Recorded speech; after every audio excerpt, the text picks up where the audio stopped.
Hello and welcome to the 45th episode of Inherited Will, a One Piece podcast, a weekly podcast discussing each week's manga chapter and a reread of past chapters. My name is Thomas. And I'm Jordan. Now, I know just last week we said we were going to be reading comments and emails every week, but aside from one that I suspect is a bot, didn't get any this week. So, shout out to Daniel. If you're not a bot, I'm sorry, but I'm pretty sure you are. Before we actually get started today, I'd like to once again ask you at home to leave a review or a like or a subscribe or whatever you got, depending on your platform, and also to share us around if you've got a One Piece loving bud. We would, of course, appreciate that in a big way. With all that stuff out of the way, we'll be jumping on into chapter 1042, then later chapters 514 through 524.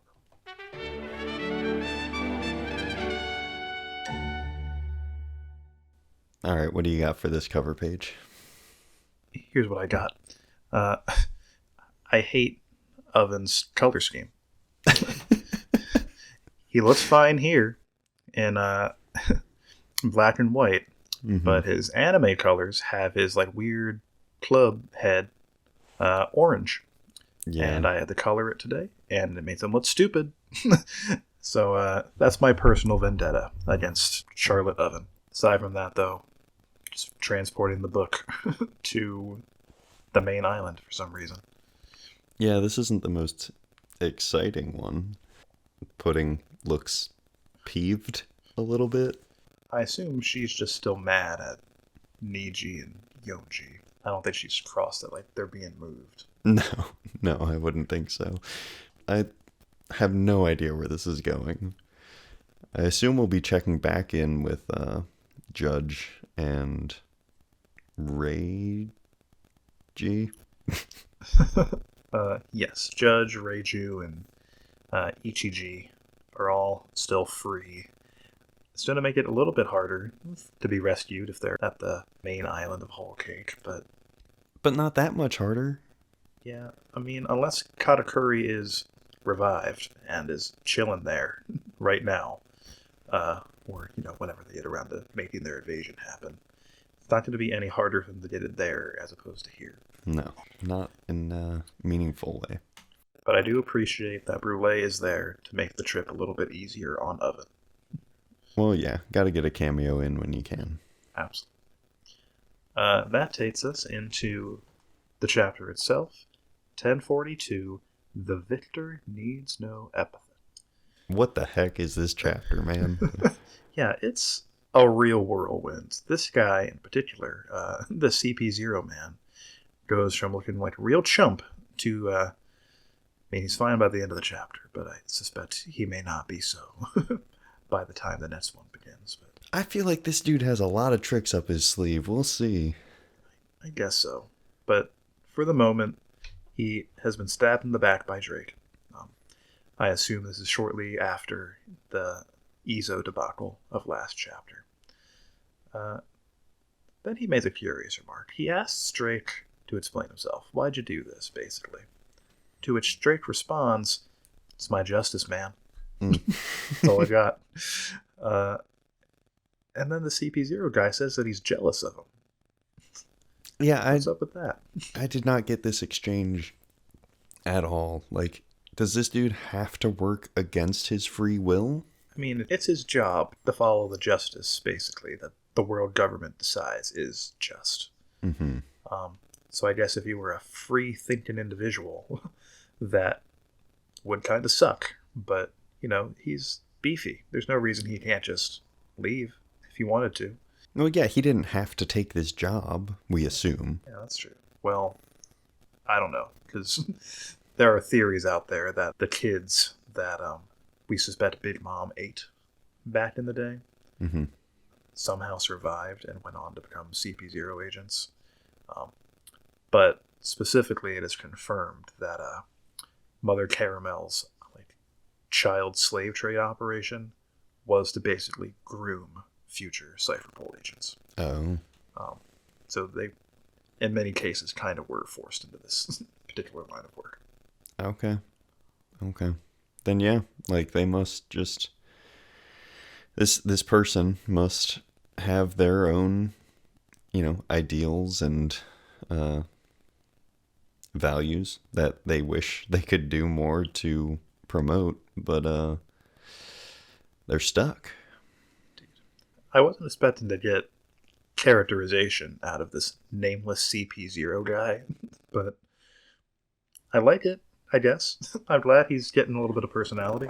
It's bizarre to me how this one chapter has turned this like nothing character that frankly I have like I didn't think he was much of anything. He's just one obstacle here, but now suddenly like okay, there's a lot of potential here. We got something we can uncover. Yeah, up until now, he's had very little personality. So all we could judge him on was his actions, which is just off-screening our friends. Yeah, basically. bad stuff. Indeed. So this is a fun twist. So we'll see where this goes. Mm-hmm.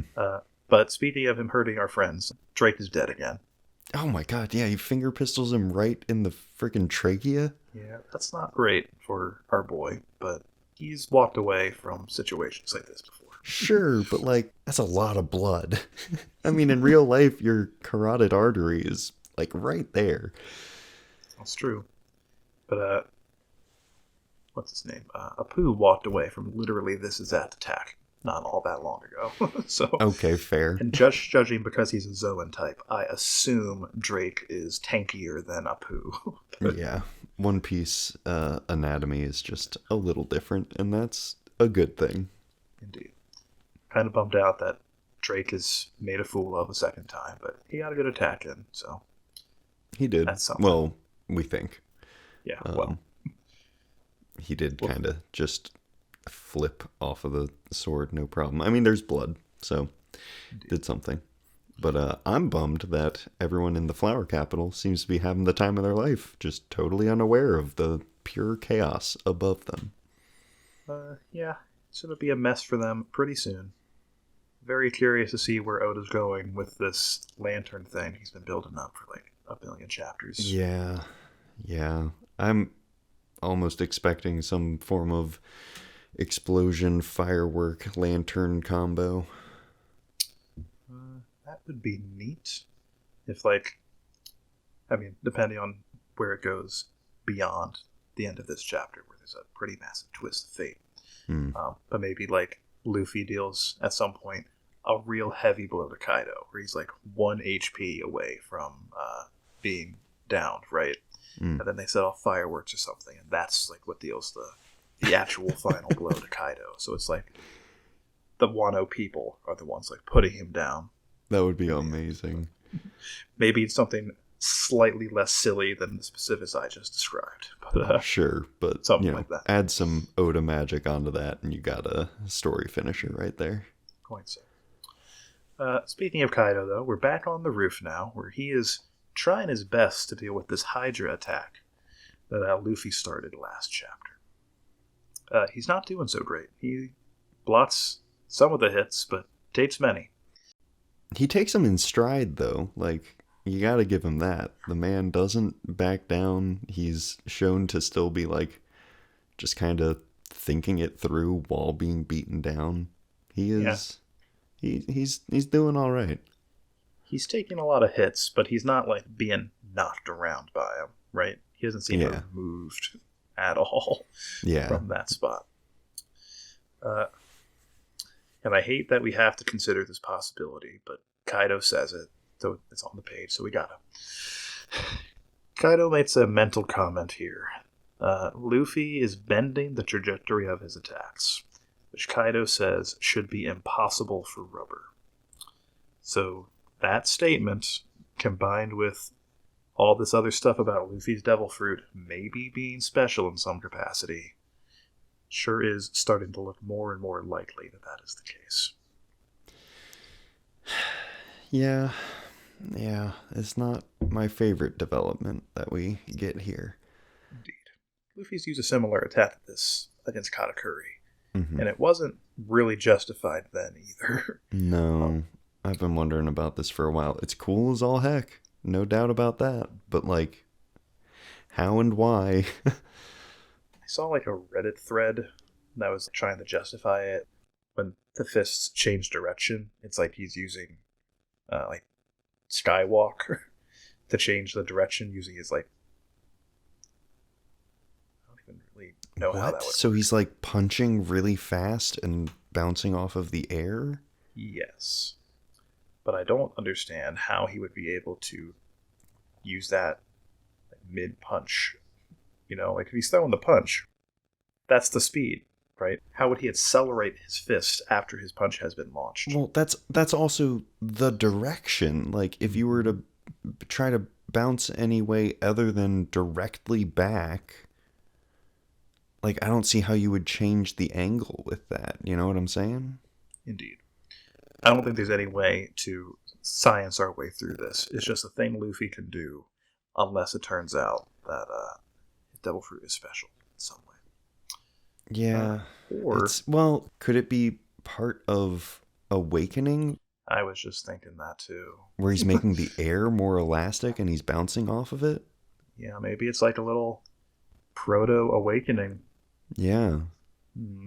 Kind of hope it is mini awakening, leading to like a full awakening later in the fight, rather than Luffy's being the Devil Fruit of Destiny or Yeah. whatever the Gorosei are freaking out about. For the moment, though, Kaido's having a rough go, but he's being real cute about it. It's so bonkers. Like I love the characterization. It's not what I expected at all, but I am so here for it. Cutie Pie Kaido being all flirtatious with our boy. The drunken beggar mode, it says. It even got hearts. 2 hearts, as a matter of fact. And a star. This man winks better than Duval does. That's true. I don't know if it was with the aid of Luffy's punch or not, but it's happening. Indeed. Good for you, Kaido. Keep it up. I'm liking you more and more with each passing chapter. Oh, yeah. Luffy's grumpy about that, though. He's mad about this whole still drunken situation. But Kaido doesn't really respond to that. But apparently he can use Future Sight. Yeah, and proceeds to do so. We were very wrong to think that he didn't. Well, yeah. Last week or whenever, I think I made a comment that like I don't think that would jive very well with his drunken state. But apparently Kaido is just the man and can do it anyway. I guess it is simply Katakuri that sucks. Yeah, maybe he's more of a small fry than we ever knew. Well, I don't want to shit on Katakuri too much. Maybe it's like Katakuri's like always using Future Sight, right? So to maybe to keep it up always like he does, it requires you to be calm. But to use it like as needed, it's not as complicated. Well, also like it's almost like you have to reach a point of zen, and that's different for different people. Like the point of zen is to just be thinking about what's going on, kind of. So like if you need to distract yourself with certain things, that's great. If you need to be just Why not calm get and drunk? meditating, There you go. it's great, cool. If you're responsible about it, sure. Kaido's never heard of responsibility. True. But different flavors for different people, basically. I'm willing to accept that. Indeed. Then, using that Future Sight, he slips by Luffy's attacks. He says he's copying him. I don't really see how that is, but I think he's just moving really fast. yeah, is that really... I don't think Luffy has a copyright on moving quick. But if so, Kaido's getting sued for sure. Oh yeah, Luffy's got great lawyers. I am also slightly amused that previously Kaido going into this larger full dragon form had just made him a larger target for an easier beatdown. But now it's his fast mode. That's true. Yeah. I Bit guess strange. he's just a versatile guy. Indeed. maybe using it now in conjunction with Future Sight changes things. Which, that made sense. If he wasn't using Future Sight before, it would make sense he would take more hits. But not great for Luffy. He gets munched and crunched. Oh, and he's having a bad time with it. Indeed.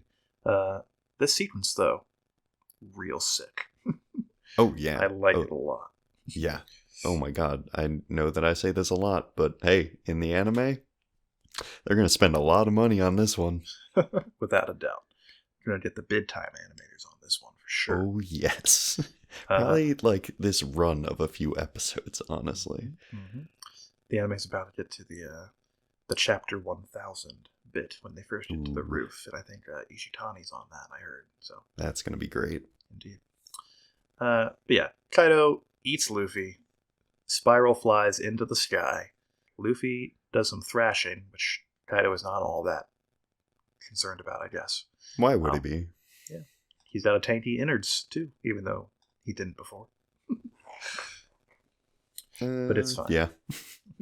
I mean, we're just told that Kaido's insides are more vulnerable. So, still pretty tanky for Kaido standards, I'm sure.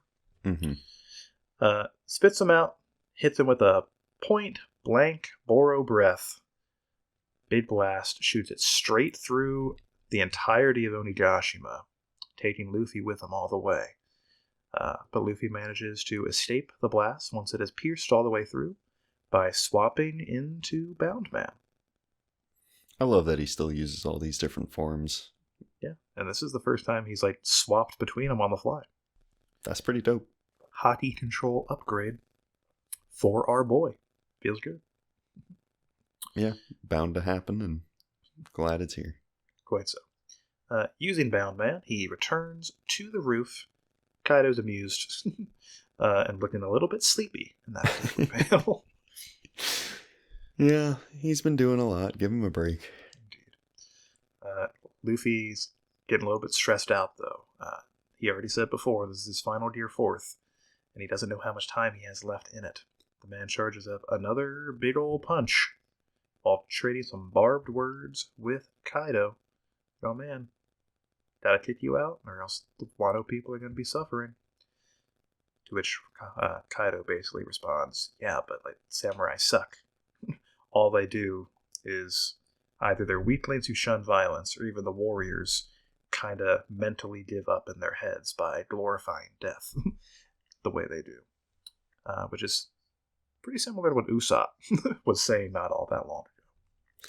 Yeah, that's true. That's an interesting little comparison. Usopp confirmed for Kaido crewmate? No, this just confirms his Conqueror's haki. Without a doubt. That's already been confirmed a few times over, I think. But, Luffy's not having it.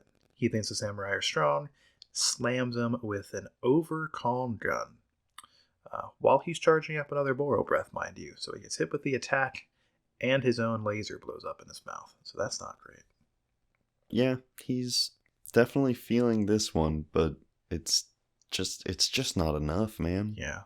Kaido is the tankiest man alive. He goes straight from that back to his base form and hits Luffy with another Thunder Bagua.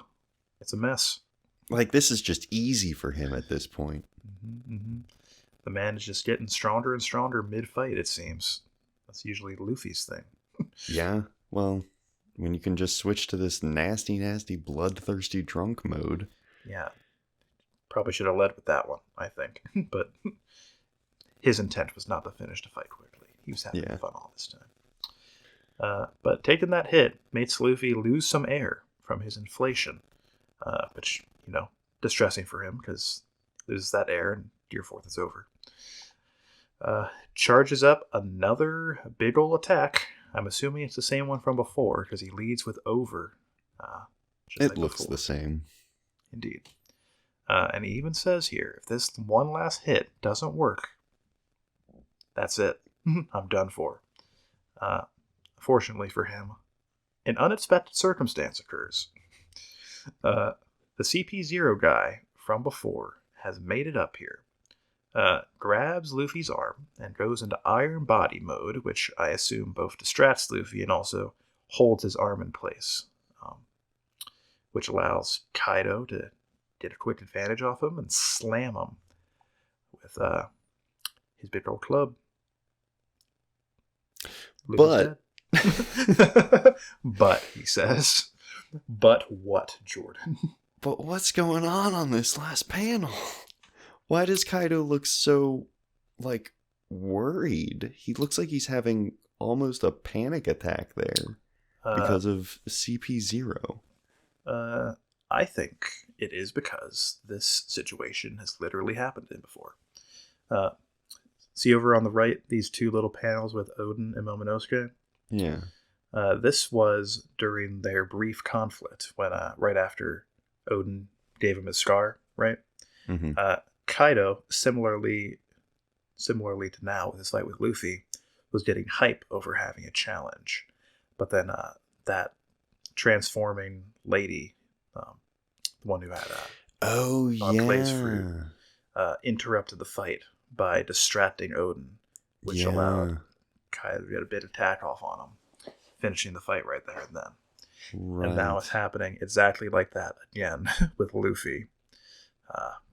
He's gonna be pissed. Yeah, that's why I was saying before. I think the CP0 guy is gonna be dead in 2 or 3 seconds. Yeah, I gotcha. I mean, I don't see how he's tanky enough to survive this. I don't know how Luffy's gonna be tanky enough to survive this. Yeah, he said if this attack doesn't work, he's done. And then he didn't land the attack, and he took another big hit. Yeah. Luffy's not usually one to undersell himself. No. He's like the overconfidence guy. He's been fighting for a long time, too. Mm-hmm. He's been putting in the work here. Now, I mean, this could be a situation similar to Law and Kid, where, just kidding, not really. But... Yeah, but that's not very Luffy-like. No, and it's not how this is built up, either. Right. It would shock me if that happened, but I don't know. Luffy's not down. I mean, he's down, probably. But he's not dead. Is he gonna get a dose of that Zoro medicine? I hope not. That'd be pretty... Didn't work out so great for Zoro. Yeah, that's not good. That's not gonna cut it. Are some of the samurai gonna come back in some way? I don't see how they would make a difference. Everyone is so exhausted at this point, except for Kaido. Right. Every beefer on Team Luffy is out of gas already, except for Jinbei is probably the strongest guy that's still going pretty strong. But Jinbei's busy. Yeah. The samurai said, or Raizo said, the samurai were preparing something. Right. Some sort of preparations were made. So maybe that has something to returning to the roof to fight Kaido, but I don't know. Kinemon seemed pretty content to let Luffy take over. Mm-hmm. And I think it would kind of be a bit of a peg down for my opinion of Kinemon if he doesn't trust Luffy to handle this. It seems like he should. Well, that's the thing. Everyone's trusting Luffy to handle this. And suddenly he's not handling it. It's not his fault. Someone interrupted the duel, right? Mm-hmm. They're both going to be pissed if conscious. Right. And I'm not even entirely sure if that last attack of Luffy's would have ended Kaido if it had landed. I don't think it's just the same thing. Yeah. It's the same thing. He's in his hybrid form. He could have known what to expect. He's using the future sight. He probably just would have swung and hit his fist. That's just hockey on hockey again, and then Indeed. Luffy would have been hit and done. He's in his bloodthirsty drunk form now. Yeah. This is just a power boost for him. Oh boy. I really don't know where this goes from here. I mean, maybe this turns into a last-ditch effort. All the Straw Hats come up here, and we get that group fight to try and put down Kaido for good. But everyone's real tired, and Kaido's still going strong. Even if it's all of the Straw Hats, and Kid, and Law, and the kid pirates and the heart pirates. Like, you're just adding so many small things that it's almost never gonna overcome this mountain that is Kaido. Maybe Marco's doing something. He's scheming. Marco's I don't very know. busy with the baboon and the dog. Yeah, I know. He's got more important things on his plate right now. Yeah, maybe he wants to try to feed some mochi to Kaido. Maybe. Or Dango? What is it? Kipi Dango, yeah. Dango. Yeah, feed some Dango to Kaido. He'll love call it. Millet dumplings. Millet dumplings, yeah. Indeed.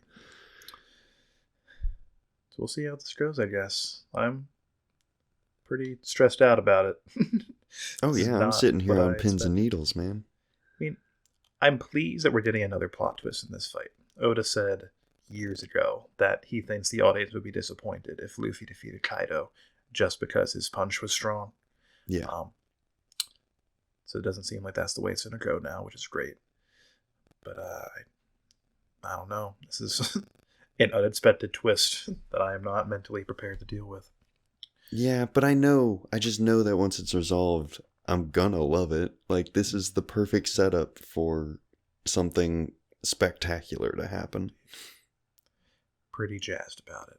Yeah, they've never been at a lower point, really, but also closer to the highest point. Exactly. I think that pretty much sums up my thoughts on this chapter. No break next week. Next chapter drops on March 13th. When you're making those comments, I'm sure you're doing at home, you people. Let us know what you think is going to happen in the story going forward. Is Luffy getting back up from this to continue to solo Kaido? Are the samurai coming up? Give me your best theories, or else. And that takes us into the reread segment.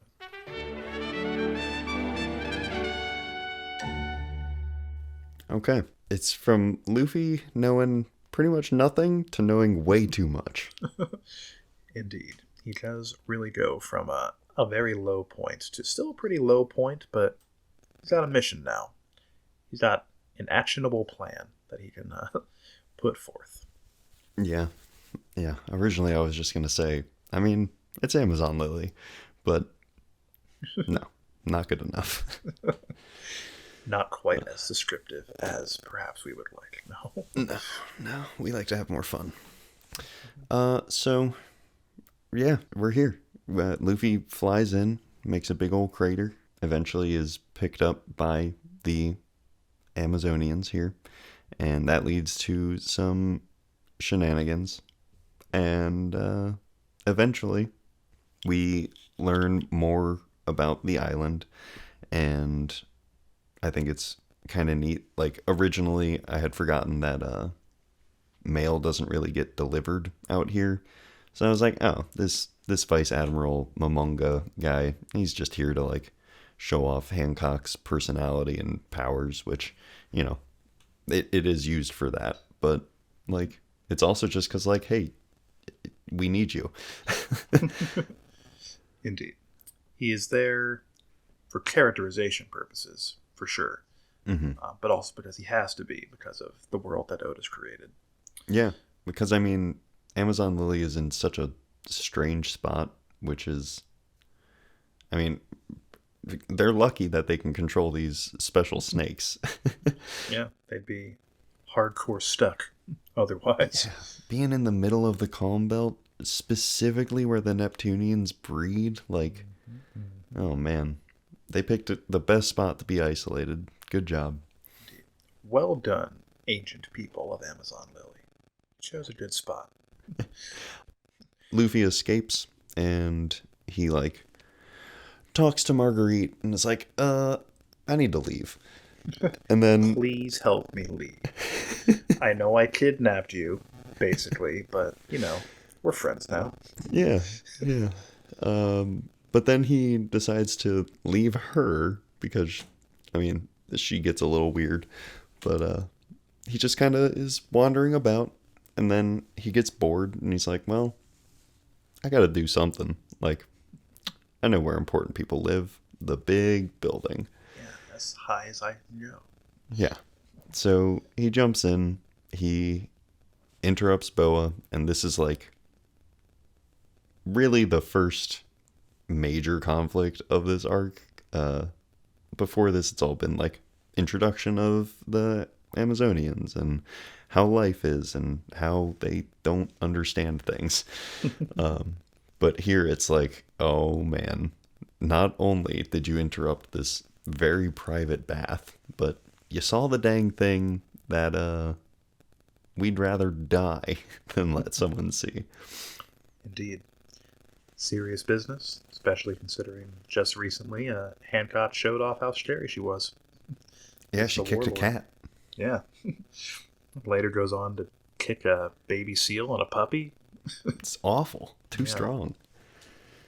But I mean, I do like the lore inside the world that they created to cover up the real reason for the marks on their backs. Like, it's powerful stuff that they throw out that they were just like, yeah, we went and we took out a Gorgon. What do you want? Like, we got these special powers. Don't look at our backs. It'll turn you to stone. Like, come on. Yeah. And it seems to have worked pretty good. Fortunate for them that their 3 powers happen to be very closely related to what the Gorgon be. Yeah, I mean, they said in their explanation that, well, I mean, the mark is actually from them being slaves to celestial dragons, which is awful, of course.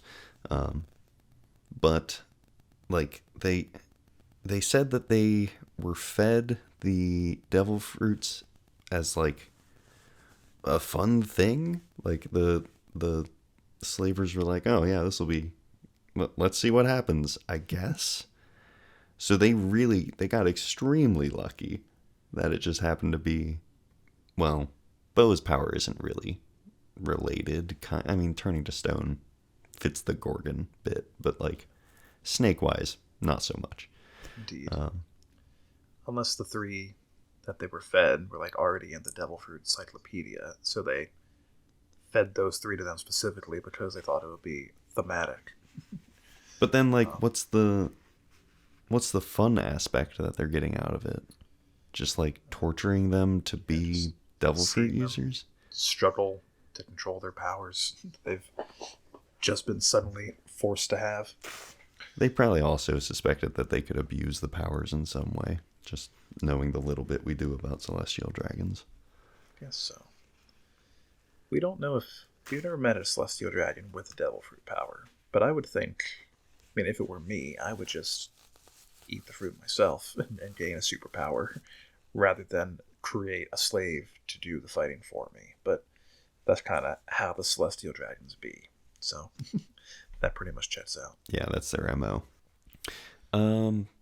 Right. So Luffy crashes in on this bath, and eventually he deals with some retaliation, except not really. He's put up for execution, basically. They don't do a great job of it, though. No. I mean, the main thing for me here is how quickly Luffy's like magic starts to work. Marguerite apparently has spent like just 1 minute too long with Luffy, and now cares about him and trusts him so much that like she's willing to put her life on the line, and then the other 2 that found him also put their lives on the line. Mm-hmm. Like, they know what they're doing by disobeying Hancock, for sure. Yeah, she seems like a very reasonable person. Standing up to her, no doubt goes well for anyone who tries. Oh, yeah.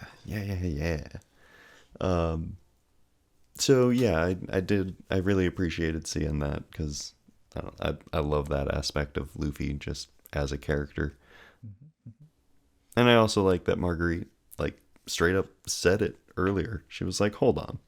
If I'm around you any longer, I might start to like you. Indeed. Fortunately, didn't get out soon enough for that plan to go well. No, she really screwed up. But yeah, there's a good little moment for him right before he needs to fight the Gorgon sisters. it's an interesting fight because, like, it's not the first time that he's gone against Hockey, but it's Hockey with training wheels, right? Like, it's obviously shown to be a little bit weaker than Sentomaru's. Like, Luffy can bust through it if he needs to. Yeah, he basically just brute forced it this time. Right, yeah, like, it really shows how Luffy has been using his other powers, like his gears, to supplement the lack of Hockey, basically. So it's really neat to see that put, ink to paper there. And also he gets to show off his more impressive Hockey anyway. Hockey plus, Conqueror's Hockey. And, that proves that he's worthy of a fight, as if one-shotting Bakura wasn't enough.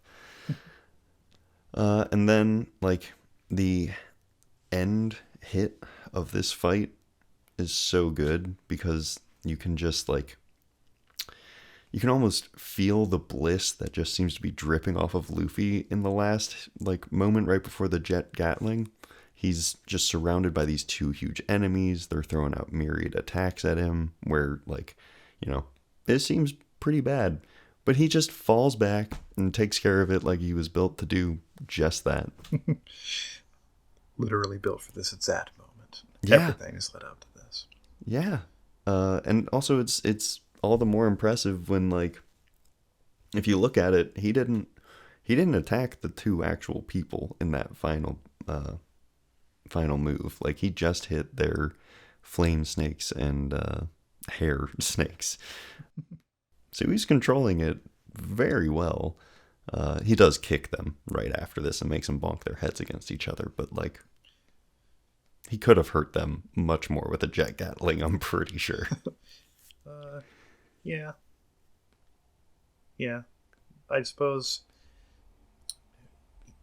he lights them on fire. So that's still not great, but you're right.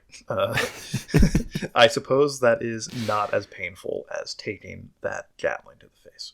I would assume so. And, well, the fire is important for other reasons, but, like... True. Actually, yeah, when her, shirt burns off and it risks exposing the mark, I'm pretty sure Luffy says to her, like, I don't want to fight you. Like... But we don't have to do this. Indeed. We're good. This was just him having fun, basically. Well, yeah, sure, fun.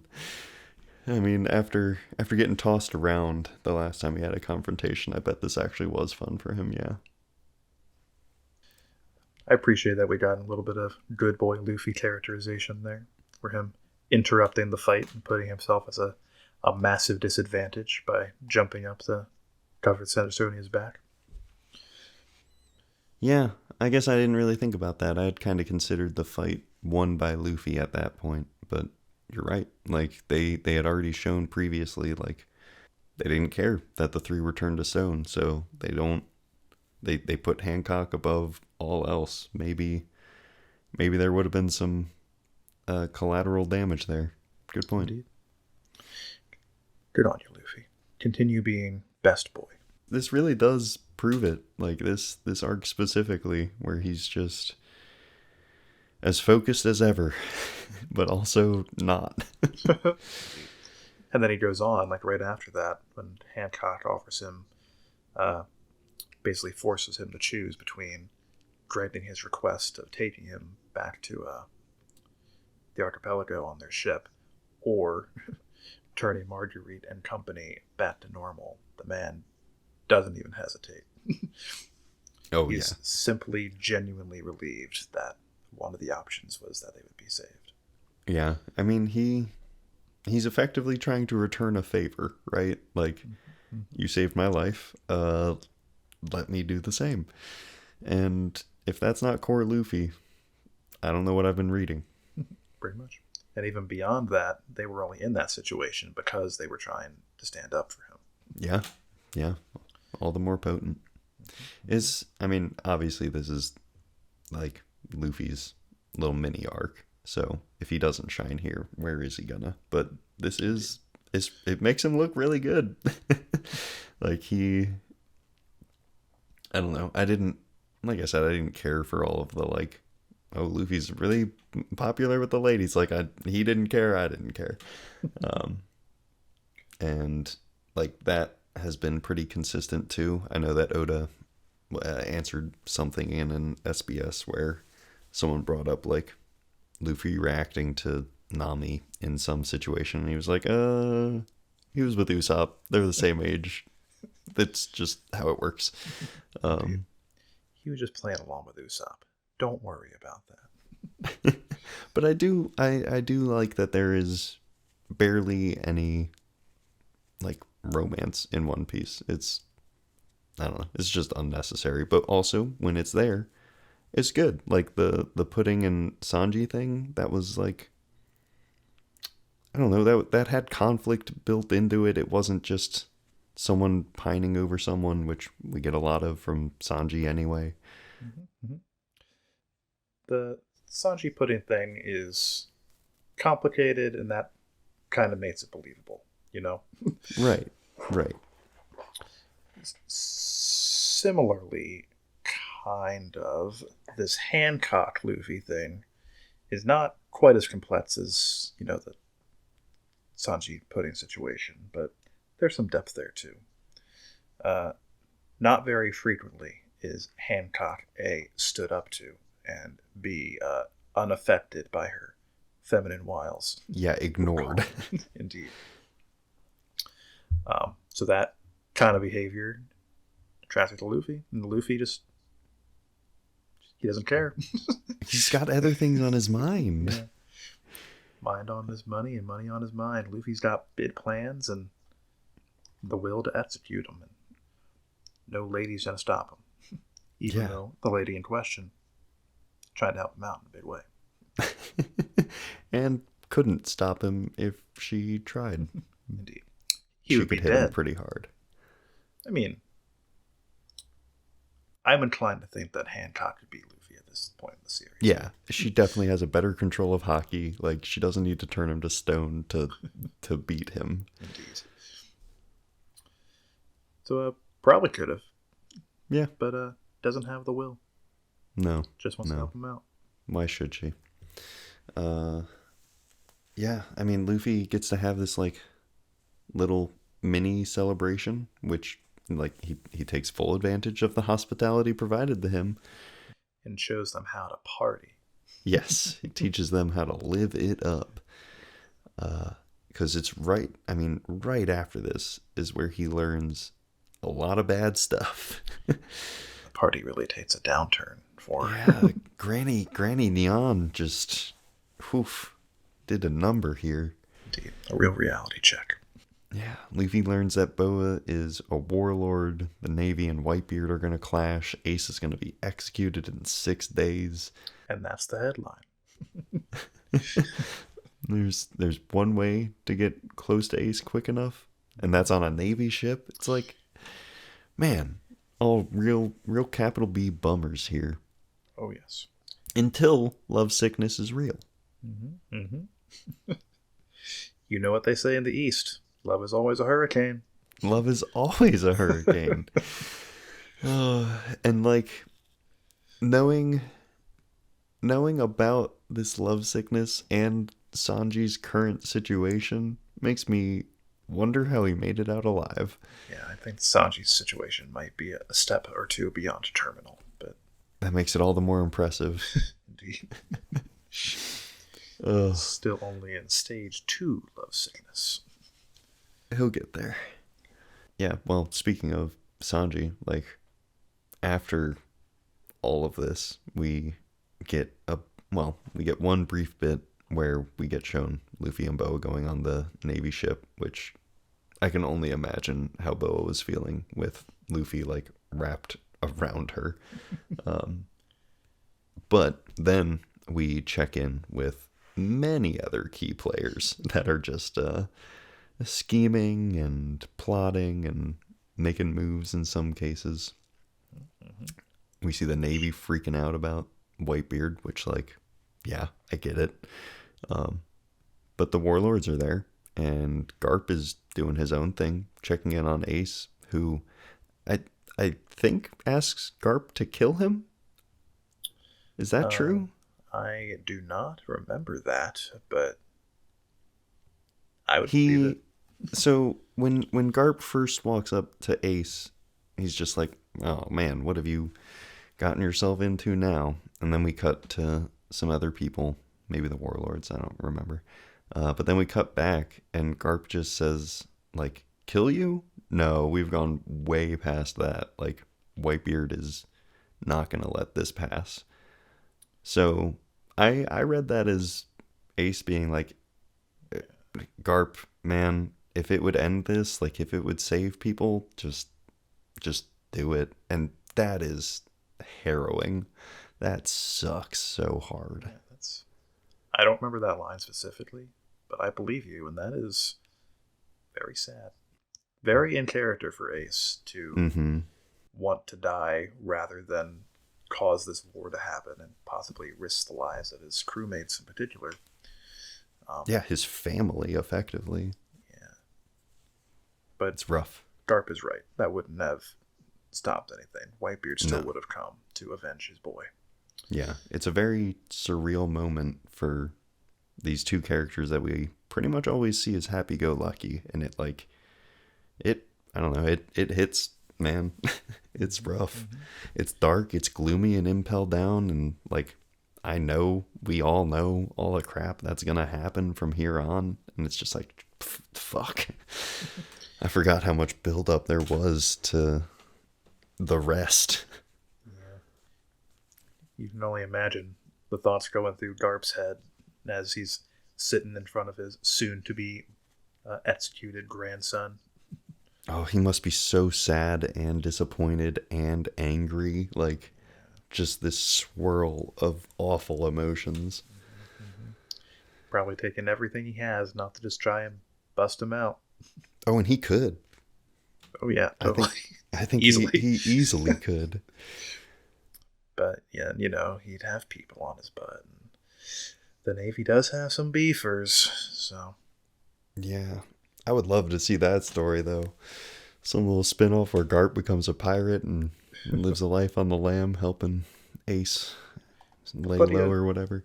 But he does also genuinely believe that Ace did it to himself by not living the way he wanted him to. Right, yeah. Garp always believes that, like, he's doing the right thing. For some reason, he definitely trusts the Navy, which I don't particularly like, but, whatever.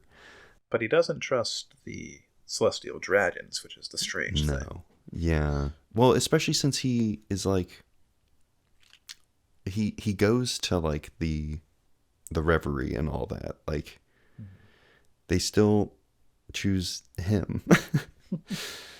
So, all very strange, very good, but very strange. Agreed. We check in with every one of the Straw Hats and their current situation. Even Usopp. Even Usopp. I thought we could skip him, but we do it. I was really hoping we Usopp, and I should say. Right. And my man Heracleson. I love Heracleson. So good. Just his fixation on Usopp being like, yeah, that's a good name. Delightful. Oh boy. So where are they all at? So we've got Zoro. Nami. Okay. Oh, well, Zoro, yeah. I was just going to go in Straw Hat order, but whatever you gotcha. like. I mean, Nami's on Weather Island with Arya. Mm-hmm. I mean, that one just makes sense. Got a dude tying knots that make air move. Yeah. Pretty dope. Not quite sure how that science works out, but hey, Sky Island stuff. Dials and such. Don't think about it too hard. Yeah, I mean, it's not my job. Yeah, pretty much. Zoro, we don't know the relevance of where Zoro is yet, but he's in a spooky place with Perona. Still mostly dead, so that's not great for him. No, and Perona's not happy about it either. No, she doesn't have anyone to wait on her hand and foot. This isn't what she asked for. I can't believe she didn't just leave. I mean, what's she gonna do? Just choose a direction and just fly? Yeah. Problem solved. Yeah, I don't know. Try something. it's been a few weeks probably since she was blasted there, because that was on the previous island. Mm-hmm. So I was thinking, oh, maybe she's just searching for people, right? But if she's been there for a while, I think it's safe to conclude at a certain point that there are none. Yeah, I mean, she was definitely just lounging about. She must have been raiding the kitchen as well. Like, Miho's gonna be pissed when he gets back. That was I my think special cheese. Yeah. Let's see. Sanji's having a bad time. Yes, he is. He is in self-described hell. But, grow up. Yeah, pretty much. Let's. Frankie, or Farnky, as I have him in my notes, is on a very cold mechanical island. Dancing. Still cold after, unfortunately. Yeah, but hey, the dog and the two people did join in on the dance with no notes, so that's an upside. Yeah, they're very talented. Suspiciously so. You and I know that this place is like Vegapunk's hometown. Oh, yeah. So it's now my personal theory that every single resident of Baltimore, that sounds right. Yeah. Of that island is a robot created by Vegapunk, because no one could have that level of dance skill. So Even the dogs / wolves. I don't remember what it was. Trust no one is all I'm saying. Mm-mm. Never have. Let's see. The locals on Brook's spot think he's Satan. That's fun. And he's finally going to see some panties. Yeah, at long last. And all it took was a little bit of blasphemy. It's all good in Frankie Town or Brook, whichever one. They're all the same to me. Robin's all the way back in East Blue on some sort of bridge nation or something. Tequila Wolf is wild. 900 years ago, I think they said. So, like, just out of the Void Century, I think that checks out. They decided, you know what? I hate boats. I would rather be carried, I guess, on foot or whatever between island, because that's better in some capacity. Let's build bridges between islands. Cool. That's a terrible idea. Yeah, we spent 900 years doing it, and we haven't gotten anywhere. Oh, it's an impossible task, especially since they're using, mistreated slave labor. Mm-hmm, mm-hmm. I can't imagine there's great turnover. I can't believe the guy straight up is like, I don't know how you got here, but you're here now, so get to work. Yeah, I mean, what the fuck? He's a very simple man, and he's got a job to do. Yeah, I guess they just don't check their records very often there. Yeah, if he had read a newspaper once in his fucking life, yeah, he would know who Robin was. But, God damn. Oh boy.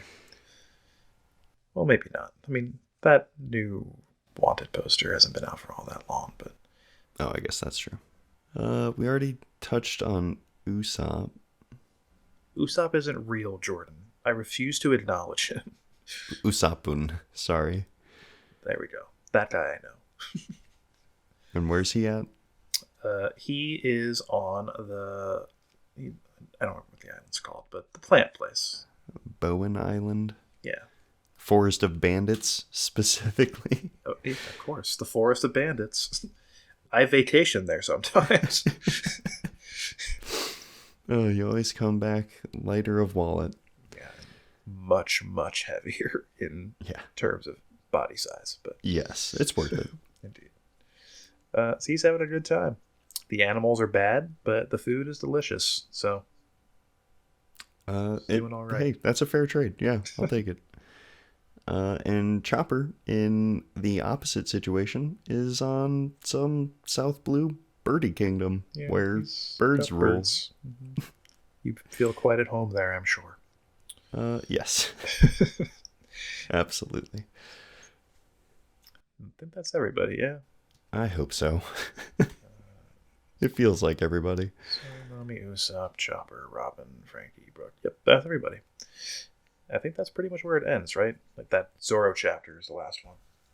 Yeah, good old spooky castle. Any other thoughts you had before we move on to the funny business? The hee-haws and such. Yeah, we did not touch on Fisher Tiger at all because, like, there isn't much to go off of, but just lore-wise, cool guy. Climbed up the red line to Mary Joa and just raised hell to free a whole bunch of slaves. I love this dude. Mm-hmm. Fisher Tiger's pretty tight. And we'll get lots more details on that guy a long time from now. Yes. But for now, with that done, yes, I am ready for the funny bits. I did not have many. I had a couple. Again, not many. Start us off, then. One of the first things that happens is Luffy meets a boar on Amazon Lily. This boar follows Luffy around for a little while and is just kind of there to react to the silly businesses Luffy is getting up to. Mm-hmm. And continues to, even after Luffy has eaten him. It's a very special boar.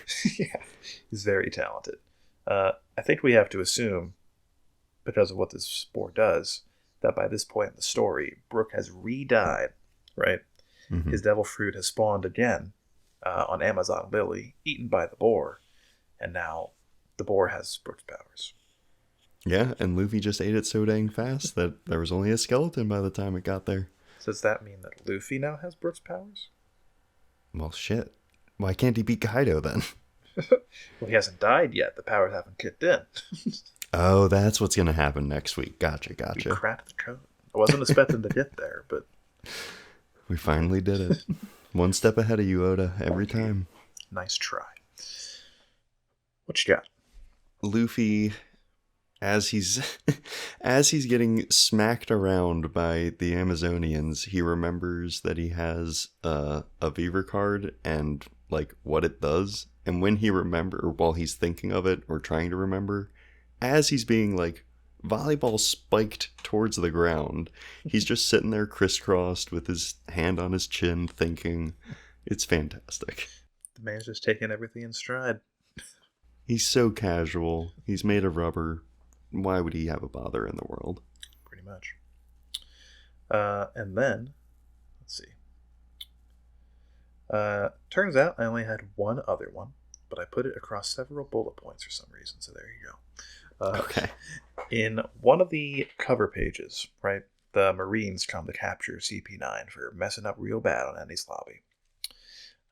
And they encounter, in trying to do so, scary-looking silhouettes of these spooky assassins in their spookiest forms, right? Mm-hmm. Rob Lucci is a big, scary leopard man. Jabra's there in wolf form. And Khalifa is over there on the right in bubble sheep mode, where she creates the horns by sticking her arms out of a bunch of bubbles she created. She just wanted to look like an animal like everyone else, okay? Yeah, I mean, fair enough, but it did not create the desired effect, I think. I mean, unless if she was like literally silhouetted, like from the perspective of these Marine guys. Yes. Certainly, but that would as soon do as something. The shadows clear, I think there should be some amused faces going on. Yeah. And, of course, we'd be remiss not to touch on Bo's version of looking down on someone, which, of course, is funny on its own, but the first time it comes out is especially good. It builds over 5 panels with different levels of zoom to just really emphasize how ridiculous this move is. Indeed. Oda really wanted to drive the point home on that first one. I mean, it's fucking weird. But I love it. It fits her character so good. She turns out to be kind of just a normal person for the most part. And I like it. It makes her stand out, that's for sure. Mm-hmm. Mm-hmm. Hancock pretty consistently rates pretty high on these character polls, even though we don't see her that much. So, I mean, I like Hancock a whole bunch. She's just another pretty dang well written character. Aside from the baby seal thing. Don't do that, kids. Yeah. Kittens and puppies are fine. Seals are where we draw the line. Yeah. Seal's like wearing a hat, too. So if it's wearing people clothes, you steer clear. That's the rule. They're all wearing hats, but I hear you. I mean, specifically if it's a baby seal. If it's a cat wearing a hat... That's copyright, actually. Yeah. There's documented cases of that not going well, so... Yeah. Oh, boy. Any other you had before we wrap up for the day? I had a minor one where I did enjoy that the one Amazonian that was like taking notes the whole time, that was pretty good. But also towards the end, she was making people pay in order to just like touch Luffy before he left. So I guess just that character as a whole was a nice little comedy break. Right. Taking notes on Luffy as though it applied, like his antics applied all across the board to all men. Oh, yeah, and also Luffy, when she takes the note that is like, all men are made of rubber, Luffy's like, I don't feel like explaining it, so sure. You can just go on thinking that all men can get really fat. Yeah, oh, that's what it was, really fat, yeah. And that was Marguerite. The balloon. Mm-hmm. That was delightful. And that's how we're finishing this episode. Neat. With that lovely mental image of fat Luffy in your heads. Next week, we'll be covering chapters 525 through 535. So look forward to that in 1 week's time. Again, no break next week. Next chapter drops on March 13th. Feel free to send in your thoughts on this chapter via email to inheritedwillpodcasts@gmail.com, on Twitter to @inherited_will, or in a comment on the platform of your choosing. As always, thanks for listening. Till next time.